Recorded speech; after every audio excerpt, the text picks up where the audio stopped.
আমি সাক্ষ্য দিচ্ছি যে মোহাম্মদ আল্লাহর রসূল, বিতাড়িত শয়তান থেকে আল্লাহর আশ্রয় প্রার্থনা করছি।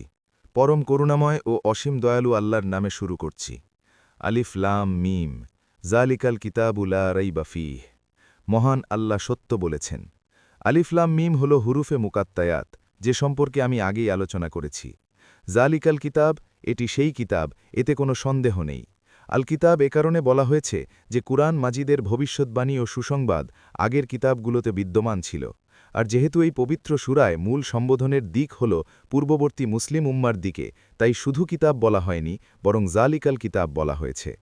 এটি সেই প্রতিশ্রুত কিতাব যার ভবিষ্যৎবাণী তাওরাত ও ইনজিলে বিদ্যমান ছিল। লা রাইবা ফীহ, এতে কোনো সন্দেহ নেই। ঠিক এই শব্দগুলোই সূরা সিজদার শুরুতেও এসেছে। আলিফ লাম মিম, তানজিলুল কিতাবি লা রাইবা ফীহি মির রব্বিল আলামিন, হুদাল লিল মুত্তাকিন।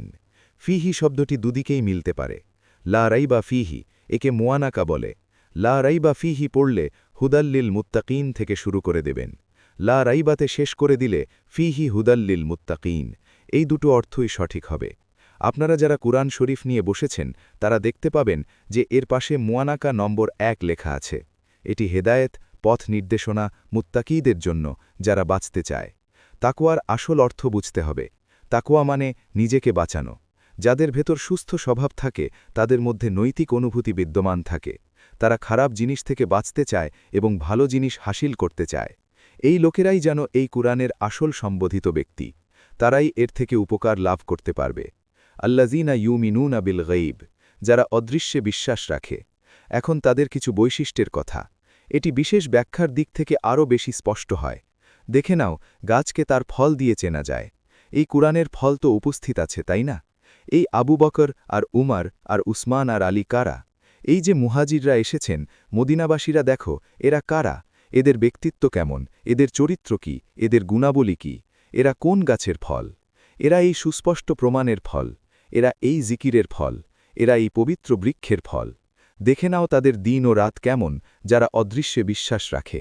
সাধারণ ব্যাখ্যার দিক থেকে এর একটি অত্যন্ত গুরুত্বপূর্ণ অর্থ হবে যে এই সিদ্ধান্ত নিয়ে নেয় যে শুধু এই বস্তু জগৎ ছাড়া আসল যে সত্য তা দৃষ্টি থেকে আড়াল হয়ে আছে। সামনে যা কিছু নজরে আসছে তা আসল সত্য নয়।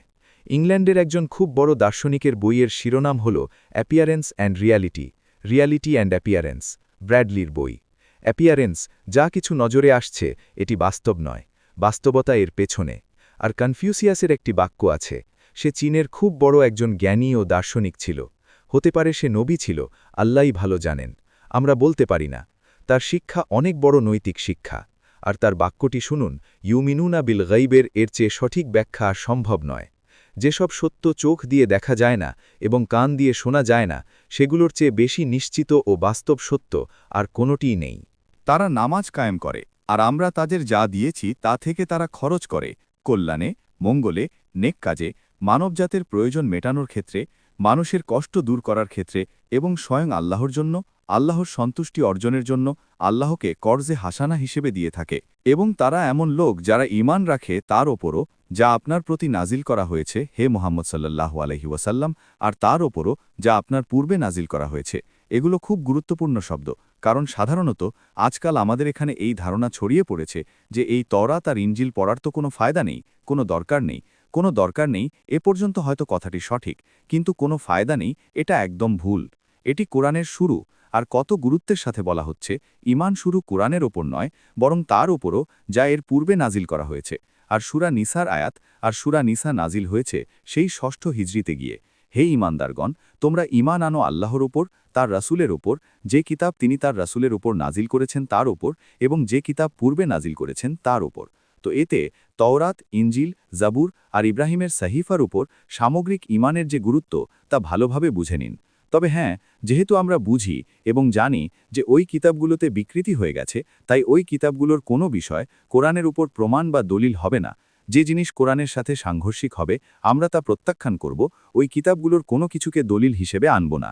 কিন্তু যেখানে কোরআন মাজিদের কোনো কথার অস্বীকৃতি হচ্ছে না, সেখানে অনেক বাস্তব সত্য আমরা এই কিতাবগুলো থেকেই পাই। নবীদের মাঝখানে যে সময়ের ধারাবাহিকতা, ক্রোনোলজিক্যাল অর্ডার যা আছে, তা তো আমরা তওরাত থেকেই পাই, কোরআনে তো নেই। কোরআনে কখনো হজরত নূহের কথা পরে আছে, হজরত মুসার কথা আগে। কোরআনে তো অন্য দৃষ্টিকোণ থেকে ধারাবাহিকতা আসে। কিন্তু ওখানে আমরা ইতিহাস পাই ইব্রাহিমের, ইসাকের, ইয়াকুবের, বনি ইসরায়েলের নবীদের, মুসার, ঈসার, এই সমস্ত জিনিসের। তো এর যে গুরুত্ব আছে সেটা বুঝে নিন। আখেরাতের ওপর তারা ইয়াকিন বা দৃঢ় বিশ্বাস রাখে। এখানে খেয়াল করার বিষয় কি? বাকি সব কিছুর জন্য ঈমান শব্দটি এসেছে, কিন্তু আখেরাতের জন্য ইয়াকিন বা দৃঢ় বিশ্বাস কেন?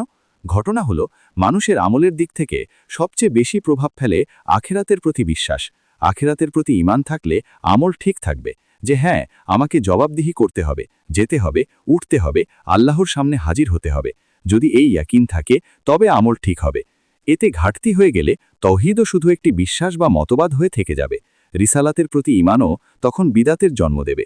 ঈদে মিলাদুন্নবী পালন করে নিন, কিছু ভালোবাসার কবিতা পড়ে নিন, নাতিয়া কবিতা পড়ে নিন, ব্যাস ঝামেলা শেষ।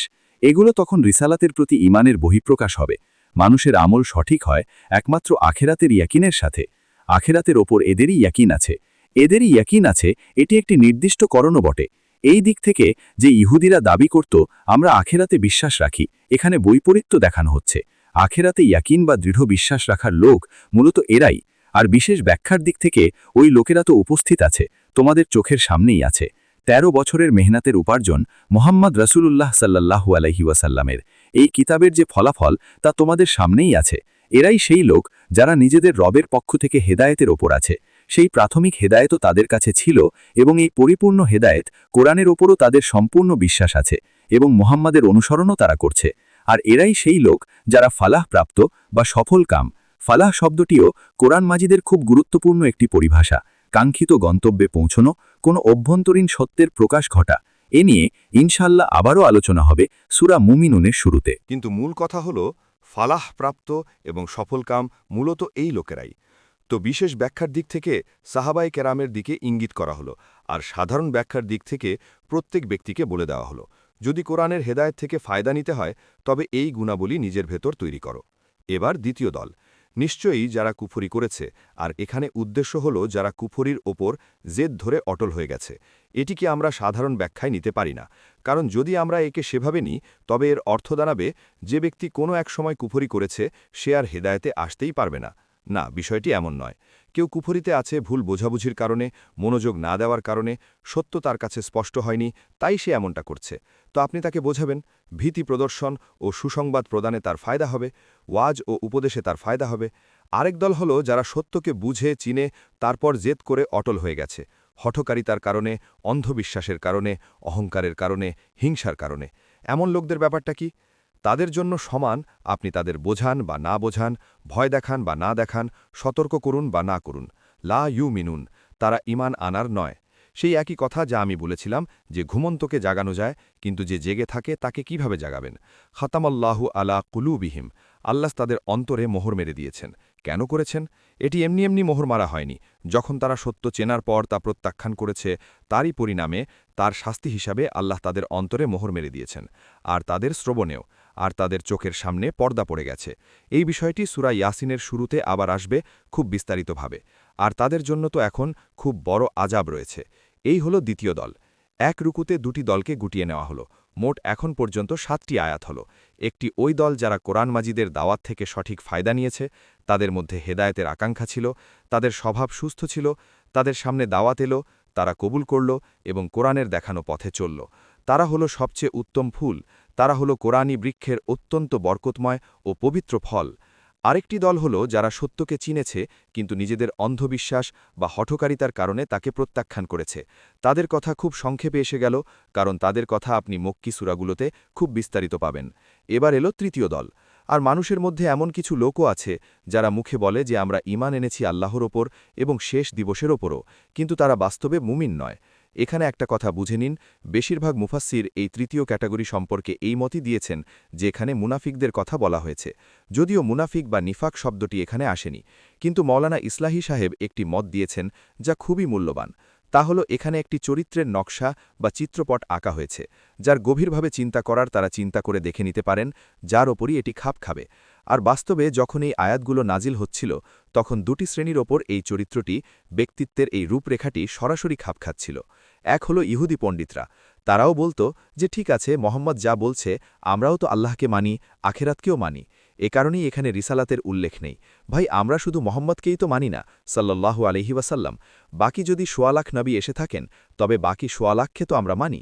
এক মোহাম্মদকে মানিনি, এক ঈসাকে মানিনি, ব্যাস। তাই আমাদেরও মানা উচিত যে আমরাও মুসলমান। এটি ছিল তাদের একটি মত। আর ঘটনা হল, এখানে এমনভাবে আলোচনা হচ্ছে যে তাতে তাদের চরিত্রও ফুটে উঠছে। কথার মোড় তাদের দিকেই যাচ্ছে।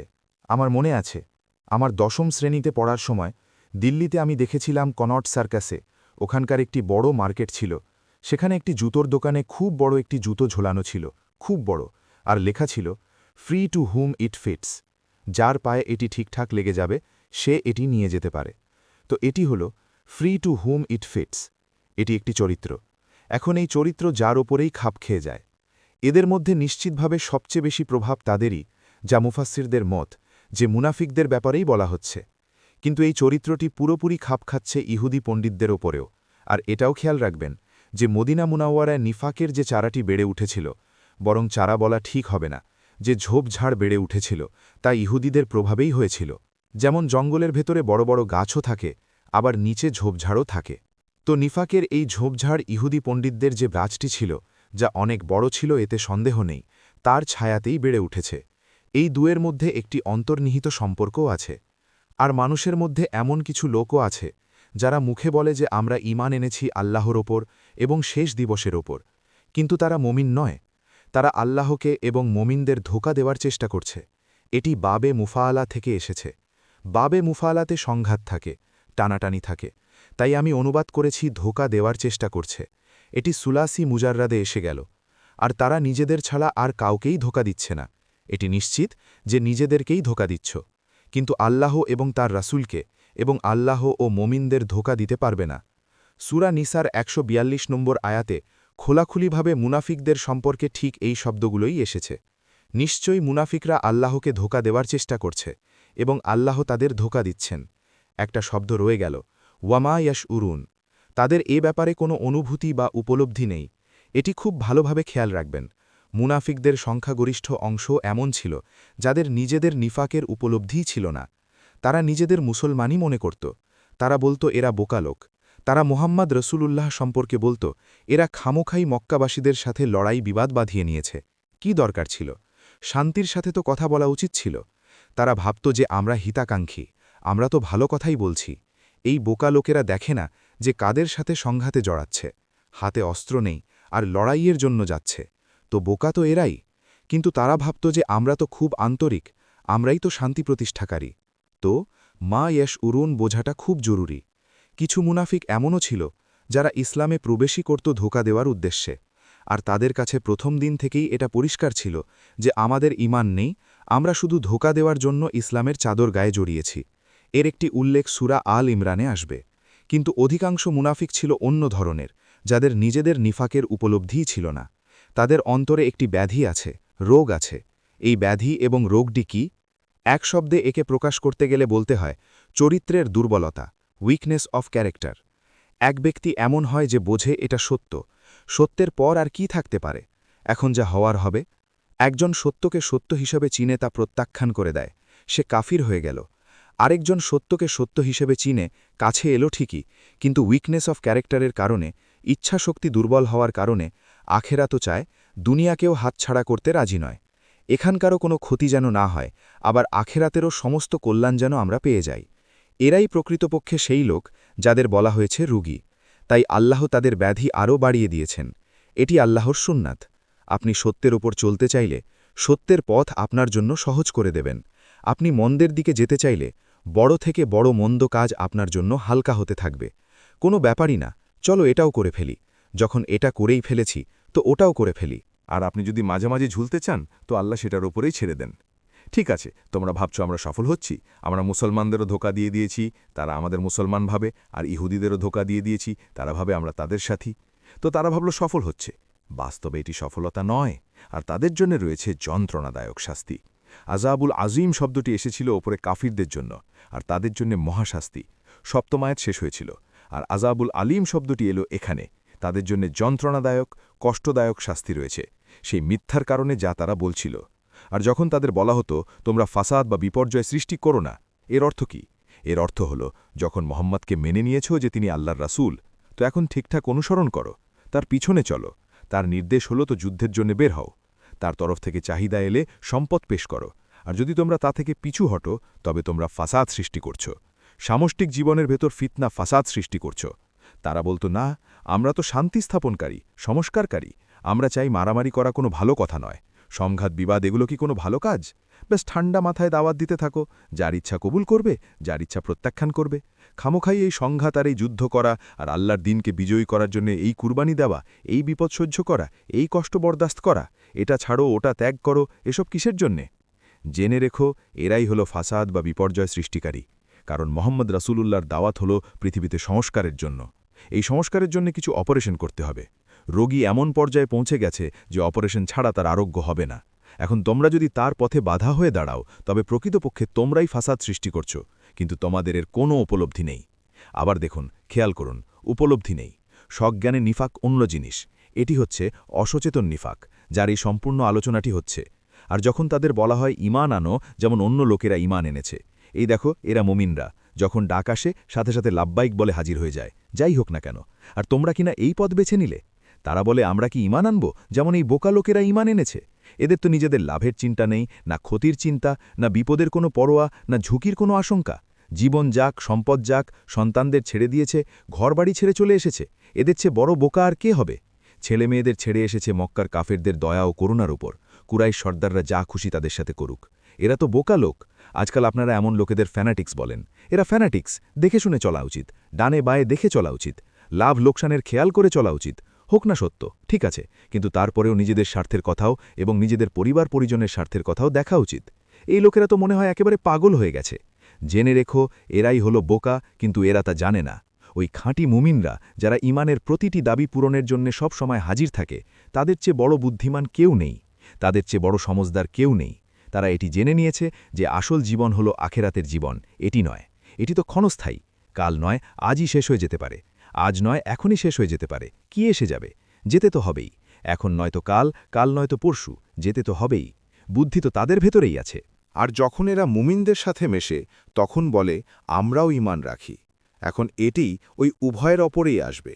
সাধারণ যেসব ইহুদি ছিল তারাও বলতো, আমরাও তো আল্লাহকে মানি, আখেরাতকে মানি। আর মুনাফিকরা তো ছিলই, যারা রাসূলকেও মুখে মানত। আর যখন এরা একান্তে নিজেদের শয়তানদের কাছে যায়, এখানে শয়তান বলতে বোঝানো হয়েছে আহলে কিতাব ইহুদিদের পণ্ডিতদের, তাদের সর্দারদের, অথবা আবদুল্লাহ ইবন উবাইকে, যে ছিল মদিনার মুনাফিকদের সর্দার। সে যদি কখনো ভর্ৎসনা করত যে, দেখো, তোমরা তো মনে হচ্ছে একদম মুসলমানদের দলেই ভিড়ে গেছো পুরোপুরিভাবে, তোমাদের কি হলো? তোমরা ওদের সব কথা মেনে নিচ্ছ। এখন তাদেরকে নিজেদের আনুগত্যের বিশ্বাস দেওয়ানোর জন্য কিছু না কিছু তো বলতে হতো। তারা বলতো, না না, আমরা তো ওদের বোকা বানাচ্ছি, আমরা ওদের সাথে একটু মশকরা করছি, আমরা তো আপনাদের সাথেই আছি, আপনারা চিন্তা করবেন না। এ কারণেই এই দুইমুখী হওয়া। নাফাক বলা হয় সুড়ঙ্গকে, যার দুটো দরজা থাকে, বাকিটা মাটির নিচে। গুইসাপের গর্ত, যার দুটো দরজা থাকে, দুটো মুখ থাকে, যাতে এদিক থেকে যদি কুকুর ঢুকে যায় শিকারের জন্য তবে ওদিক দিয়ে পালিয়ে যেতে পারে, ওদিক থেকে এলে এদিক দিয়ে পালিয়ে যায়। তো দুইমুখী মানুষ, যাকে পরে সূরা নিসায় বলা হয়েছে, না এদিকে না ওদিকে, এরা এদের মাঝে দোদল্যমান হয়ে ঝুলে আছে। এই শয়তান শব্দটি এখানে বুঝে নিন। এ বিষয়ে দুটি মত আছে। এটি কি সাতানা থেকে এসেছে নাকি সাতা থেকে? শিন আলিফ তোয়া নাকি শিন তোয়া নুন? সাতানায়ের অর্থ হল অনেক দূরে সরে যাওয়া। শয়তান বলতে বোঝায় যে আল্লাহর রহমত থেকে অনেক দূরে সরে গেছে। আর সাতা বা সাইতু এর অর্থ হল কোনো ব্যক্তি যদি রাগ এবং হিংসার ভেতরে জ্বলতে থাকে, সে হল সাতা ইয়াসিতু। এটি ফাইলানের ওজনে, রাহমানের ওজনে, গাদবানের ওজনে শয়তান, অর্থাৎ সে যে হিংসা ও রাগের আগুনে জ্বলছে। তো এক শয়তান তো সে যে জিনদের মধ্য থেকে, যার নাম আগে ছিল আজাজিল, এখন আমরা তাকে ইবলিস নামে চিনি। সে একজন শয়তান, সে জিন। এরপর তার যারা মুশারি আছে দুনিয়ায়, মানুষ হোক বা জিন হোক, তারাও শয়তান। একইভাবে কাফিরদের, বিপদগ্রামীদের যারা বড় বড় সর্দার হয়, তাদেরও শয়তান হিসেবে আখ্যায়িত করা হয়েছে। আর যখন তারা একান্তে থাকে, নিভৃতে থাকে নিজেদের শয়তানদের কাছে, সর্দারদের কাছে, তখন বলে, আমরা তো আপনাদের সাথেই আছি, আমরা তো এই মুসলমানদের বোকা বানাচ্ছি, এদের সাথে মশকরা করছি, ঠাট্টা করছি। আমরা মজা করে বলে দিই যে আমরাও আপনাদের সাথে ঈমান এনেছি। বাস্তবতা কি? আল্লাহ তাদের সাথে মশকরা করছেন এবং তাদের ঢিল দিচ্ছেন, যাতে তারা নিজেদের বিবেকের অন্ধত্বে আরও বাড়তে থাকে। আল্লাহ তাআলা, যেমন আমি বলেছিলাম, দড়ি লম্বা করে দেন। কেউ ভুল পথে যাচ্ছিল, তো যাও ভাই, সাথে সাথে তো ধরেন না। যদি সাথে সাথে ধরে ফেলতেন তাহলে তো সোজা হয়ে যেত। চলতে থাকো, যেখানে যেতে চাও যাও। তো এদেরও আল্লাহ দড়ি লম্বা করে দিচ্ছেন। তারা ভাবছে যে আমরা মুসলমানদের সাথে মশকরা করছি, আসলে তাদের সাথেই মশকরা হচ্ছে আল্লাহর কাছে।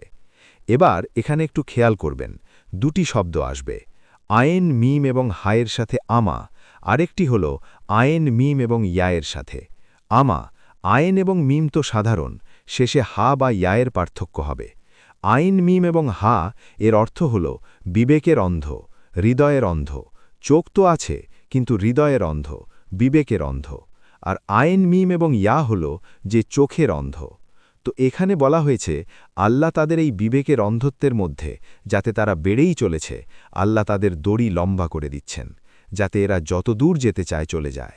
এরাই তারা যারা হেদায়েতের বিনিময়ে গোমরাহী বা পথভ্রষ্টতা কিনে নিয়েছে।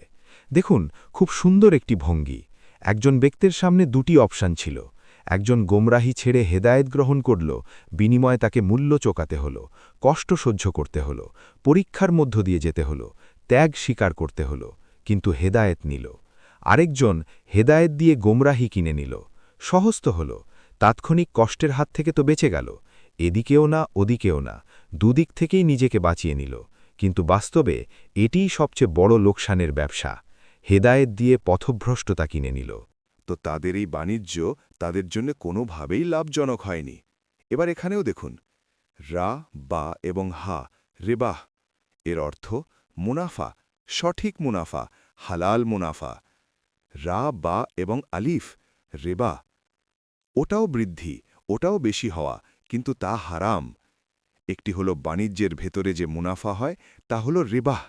রা, বা এবং হা, এটি মুনাফা, যা হালাল মুনাফা। রা, বা এবং আলিফ, রেবা, এটি কি? এটি সুদ, এটি হারাম। রা এবং বা সাধারণ, সামনে হা আর আলিফ। এই হল পার্থক্য। তাদের বাণিজ্য তাদের জন্য কোনোভাবেই উপকারী হয়নি এবং তারা হেদায়েতপ্রাপ্তও নয়। এখন এখানে দুটি খুব সুন্দর উপমা আসছে। প্রথম উপমা কাফিরদের ব্যাপারে, দ্বিতীয় উপমা এই মাঝামাঝি থাকা লোকগুলোর ব্যাপারে। তাদের জন্য কি উপমা? তাদের উদাহরণ ওই ব্যক্তির মতো যে আগুন জ্বালাল। একটি চিত্র আঁকা হচ্ছে, অন্ধকার রাত, কাফেলা পথ হারিয়ে ফেলেছে। কিছু লোক অনেক সাহস করে অন্ধকারের মধ্যেও এদিক সেদিক থেকে কাঠ জোগাড় করে এবং আগুন জ্বালায়। কিন্তু ঠিক তখনই যখন আগুন জ্বলে ওঠে, কিছু লোকের দৃষ্টিশক্তি কেড়ে নেওয়া হয়। আগে তারা অন্ধকারে ছিল, কারণ আলো ছিল না। এখন তারা অন্ধকারেই রয়ে গেল, কারণ আলো তো বাইরে এসে গেছে, কিন্তু নিজের ভেতরের আলো নিভে গেছে, দৃষ্টিশক্তি চলে গেছে। এটি ওই কাফিরদের উদাহরণ। রসুলের আগমনের আগে সবাই পথ হারিয়েছিল, কোনো সত্য পরিষ্কার ছিল না। মানব কাফেলা অন্ধকার রাতে পথ হারিয়েছিল। মোহাম্মদ রসুলুল্লাহ এলেন, তিনি আলো জ্বালালেন। এখন রাস্তা খুলে গেল, হেদায়েত স্পষ্ট হয়ে গেল। কিন্তু কিছু জেদ বা অন্ধবিশ্বাস বা অহংকার বা হিংসার কারণে কিছু লোকের ভেতরের দৃষ্টিশক্তি হারিয়ে গেল। তো তারা তো আগের মতোই পথভ্রষ্ট হয়ে ঘুরছে। যেমন আগে অন্ধকারে ছিল, তেমনি এখনও অন্ধকারে আছে। আলোতে তো তারা এসেছে। দেখে নাও যাদের কথা সবার আগে বলা হয়েছে। সেই ব্যক্তির মতো যে আগুন জ্বালালো, যখন সেই আগুন তার চারপাশের পরিবেশকে আলোকিত করে দিল, আল্লাহ তাদের দৃষ্টির আলো কেড়ে নিলেন এবং তাদের অন্ধকারে ছেড়ে দিলেন, যাতে তারা কিছুই দেখতে না পায়। তারা বধির, বোবা এবং অন্ধ, তাই তারা আর ফিরে আসবে না। এরা কারা? আবু জাহেল, আবু লাহাব, ওয়ালিদ বিন মুগিরা, উতবা ইবনে আবি মুয়াইত। এরা সবাই এখনও জীবিত যখন এই আয়াতগুলো নাজিল হচ্ছে। এখনও তো বদর যুদ্ধ হবে দ্বিতীয় হিজরিতে, এবং সেখানে এরা সবাই জাহান্নামে পৌঁছাবে। এখনও পর্যন্ত তো আছে না। এই লোকেরা হল এই উপমার লক্ষ্য। এবার দ্বিতীয় উপমা। আকাশ থেকে মুষলধারে বৃষ্টি পড়ছে, তাতে অন্ধকারও আছে, মেঘের গর্জনও আছে এবং বিদ্যুৎ চমকাচ্ছে। কিছু লোক আছে যারা বজ্রপাতের শব্দে মৃত্যু ভয়ে নিজেদের আঙুল কানে গুজে রেখেছে, আর আল্লাহ কাফিরদের পরিবেষ্টন করে আছেন, তারা পালিয়ে কোথায় যাবে? মনে হয় যেন বিদ্যুৎ তাদের দৃষ্টিশক্তি কেড়ে নেবে। কিন্তু হয় কি, যখন একটু আলো হয় তখন তারা পথ চলে। বিদ্যুৎ চমকালো, ডানে বাঁয়ে কিছু দেখতে পেল তো একটু পথ চলল, আর যখন তাদের ওপর অন্ধকার ছেয়ে যায় তখন তারা থমকে দাঁড়িয়ে যায়। এটি তাদেরই চিত্র। একদিকে বৃষ্টি হচ্ছে, কোরআন মজিদ আকাশ থেকে নাজিল হচ্ছে, এটি বরকতময় পানি, বরকতময় কিতাব, কিন্তু এর সাথে বজ্রপাত আছে, গর্জন আছে, কুফরের সাথে লড়াই আছে, কাফিরদের পক্ষ থেকে হুমকি আছে, আশঙ্কা আছে, বিপদ আছে, পরীক্ষা আছে। কোথাও পরিস্থিতি একটু ভালো হলে যাকে ব্রিদিং স্পেস বলে তা পেলে একটু চলল যে আমরাও মুসলমান। যখন কোনো বিশেষ পরিস্থিতি নেই, যুদ্ধের জন্য ডাকা হচ্ছে না, তখন খুব বড় বড় কথা বলছে, নিজেদের ইমানের প্রকাশও ঘটাচ্ছে। কিন্তু যখনই কোনো পরীক্ষা এলো, থমকে দাঁড়িয়ে গেল। আল্লাহ চাইলে তাদের শ্রবণ শক্তি ও দৃষ্টিশক্তিও কেড়ে নিতে পারতেন, কিন্তু আল্লাহর কানুন হল যে যেখানে থাকতে চায় তিনি মানুষকে ইচ্ছার স্বাধীনতা দিয়েছেন। তুমি যদি খাঁটি মুমিন হয়ে থাকতে চাও, তিনি তোমার জন্য তা সহজ করে দেবেন। তুমি যদি তোমার অন্ধ বিশ্বাস বা অহংকারের কারণে কুফরের পথ বেছে নাও, আল্লাহ সে পথে খুলে দেবেন। তুমি যদি মাঝখানে ঝুলতে চাও, ঝুলতে থাকো। আল্লাহ কাউকে জোর করে সত্যের দিকে আনবেন না, আবার কাউকে জোর করে বাতিলের দিকেও নিয়ে যাবেন না। কারণ জোর খাটানো হলে তো পরীক্ষার বিষয়টি শেষ হয়ে যায়, পুরস্কার ও শাস্তির বিষয়টি বেকার হয়ে যায়, অযৌক্তিক হয়ে যায়। নিশ্চয়ই আল্লাহ সব কিছুর উপর ক্ষমতাবান। এই দুই রুকু মানুষের ব্যক্তিত্ব বোঝার দৃষ্টিকোণ থেকে। আর যেমনটা আমি বলেছি, সাধারণ ব্যাখ্যাটি মাথায় রাখুন। যখনই সত্যের কোনো ডাক উঠবে, যদি তা সম্পূর্ণ সত্যের ডাক হয় এবং তাতে বৈপ্লবিক রূপ থাকে যে বাতিলের সাথে পাঞ্জা লড়তে হবে, বাতিলকে পরাস্ত করতে হবে, সত্যকে বিজয়ী করতে হবে, তবে এই তিন ধরনের মানুষ সব সময় আবশ্যিকভাবে তৈরি হবে। এদের চেনা, এদের চরিত্রের পেছনের আসল পটভূমি জানাটা খুব জরুরি। আমি একটু বিরতি নিচ্ছি ভাই,